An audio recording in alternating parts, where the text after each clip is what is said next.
I would like to hope that the agreement that we've reached together will help us bring closer that goal and will pave the path towards peace in Ukraine. It's still very symbolic. Still, we have a growth of 20%. As I've said, we have a lot of dimensions for joint work. Thank you very much, Vladimir. Next time in Moscow. Oh, that's an interesting one. I don't know. I'll get a little heat on that one, but I could see it possibly happening. Thank you very much, Vladimir. And thank you all. Thank you. Thank you. Thank you so much.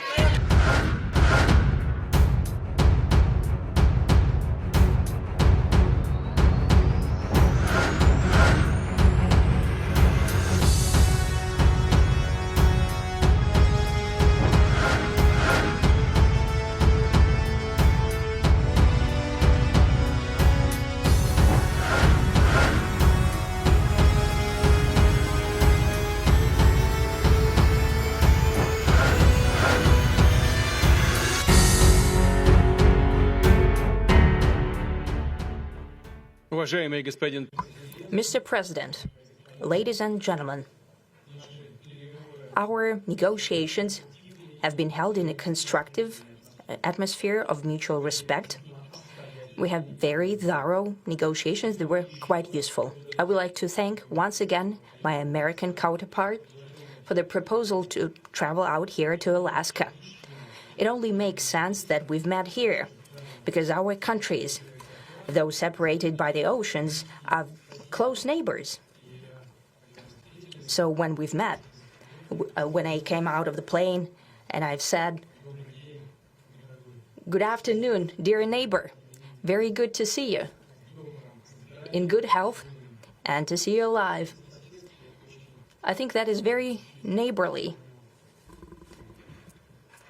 And I think that's some kind words that we can say to each other.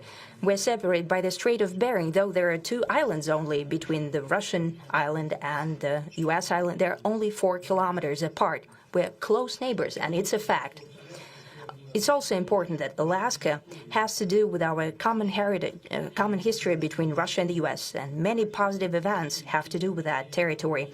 Still, there is tremendous cultural heritage back from the Russian America. For example, Orthodox churches and a lot of more than 700 geographical names of Russian origin.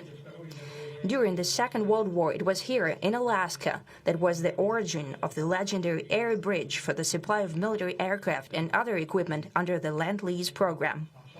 It was a dangerous and treacherous route over the vast emptiness of ice. However, the pilots of both countries did everything to bring closer the victory. They risked their lives and they gave it all for the common victory. I was just in the city of Magadan in Russia, and there is a memorial there dedicated to the Russian and the U.S. pilots. And there are 2 flags, the U.S. flag and the Russian flag. And I know that here as well there is such a memorial. There is a military burial place several kilometers away from here. The Soviet pilots that buried there who died during that dangerous mission. We're thankful to the citizens and the government of the U.S. for carefully taking care of their memory. I think that's very worthy and noble. We'll always remember other historical examples when our countries defeated common enemies together in the spirit of battle camaraderie and allyship that supported each other and facilitated each other. I'm sure that this heritage will help us rebuild and foster mutually beneficial and equal ties at this new stage, even during the hardest conditions.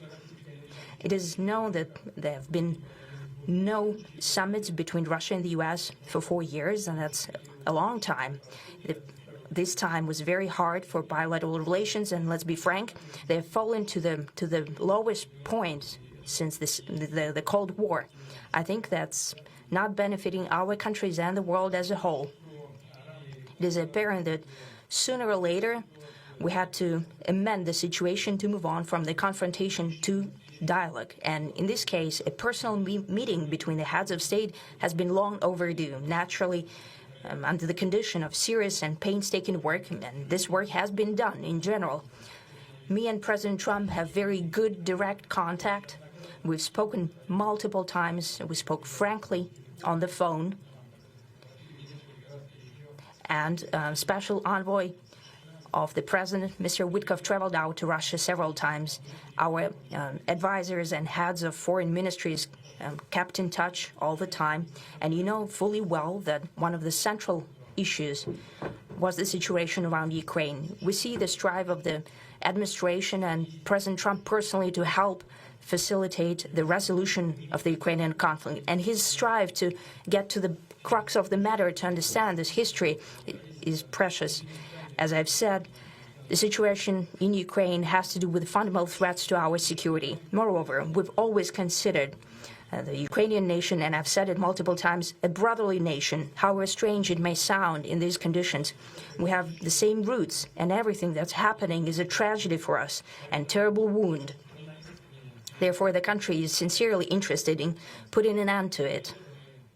At the same time, we're convinced that in order to make the settlement lasting and long-term, we need to eliminate all the primary roots, the primary causes of that conflict. And we've said it multiple times, to consider all legitimate concerns of Russia and to reinstate a just balance of security in Europe and in the world on the whole. And I agree with President Trump, as he has said today, that naturally the security of Ukraine should be ensured as well. Naturally, we are prepared to work on that. I would like to hope that the agreement that we've reached together will help us bring closer that goal and will pave the path towards peace in Ukraine. We expect that Kiev and European capitals will perceive that constructively and that they won't throw a wrench in the works. They will not make any attempts to use some backroom dealings to conduct provocations to torpedo the nascent progress.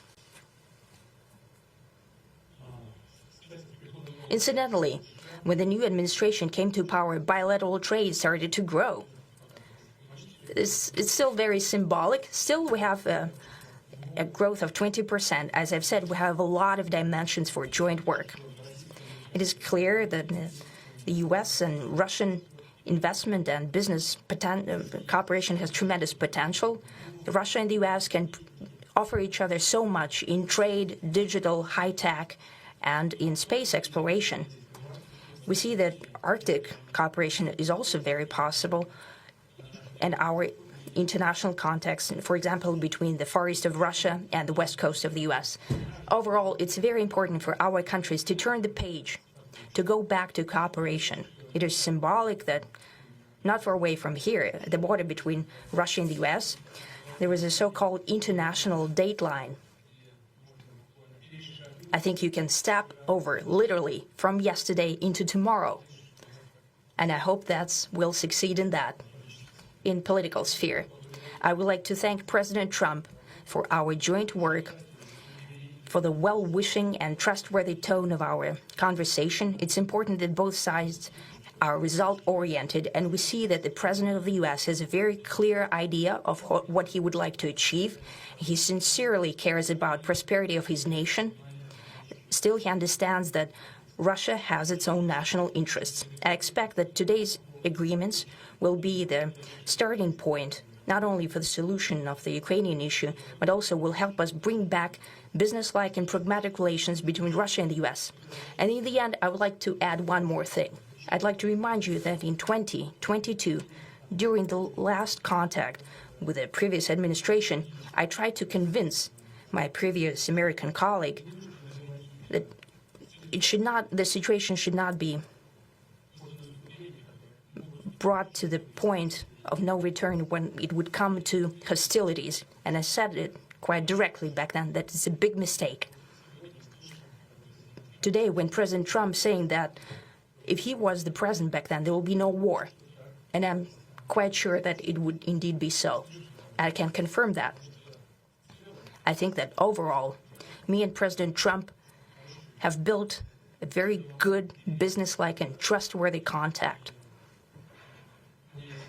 And I have every reason to believe that moving down this path, we can come, and the sooner the better, to the end of the conflict in Ukraine. Thank you.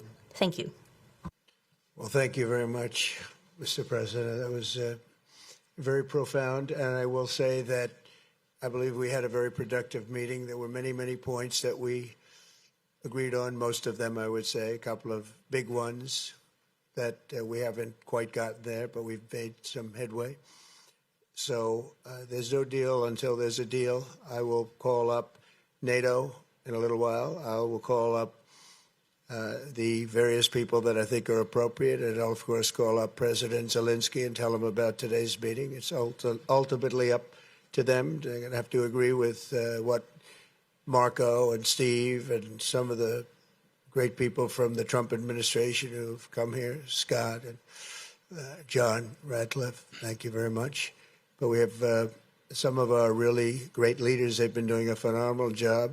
We also have some tremendous Russian business representatives here. And I think, you know, everybody wants to deal with us. We've become the hottest country anywhere in the world in a very short period of time. And we look forward to that. We look forward to dealing. We're going to try and get this over with. We really made some great progress today. I've always had a fantastic relationship with President Putin, with Vladimir. We had many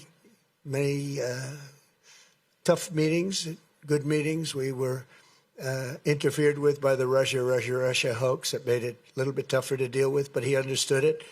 I think he's probably seen things like that during the course of his career. He's seen it all. But we had to put up with the Russia hoax. He knew it was a hoax, and I knew it was a hoax. But what was done was very criminal. But it made it harder for us to deal as a country in terms of the business and all of the things that we'd like to have dealt with. But we'll have a good chance when this is over. So just to put it very quickly, I'm going to start making a few phone calls and tell them what happened. But we had an extremely productive meeting, and many points were agreed to. There are just a very few that are left. Some are not that significant. One is probably the most significant, but we have a very good chance of getting there. We didn't get there, but we have a very good chance of getting there. I would like to thank President Putin and his entire team, whose faces, who I know in many cases, other than that, whose faces I get to see all the time in the newspapers. You're almost as famous as the boss, but especially this one right over here.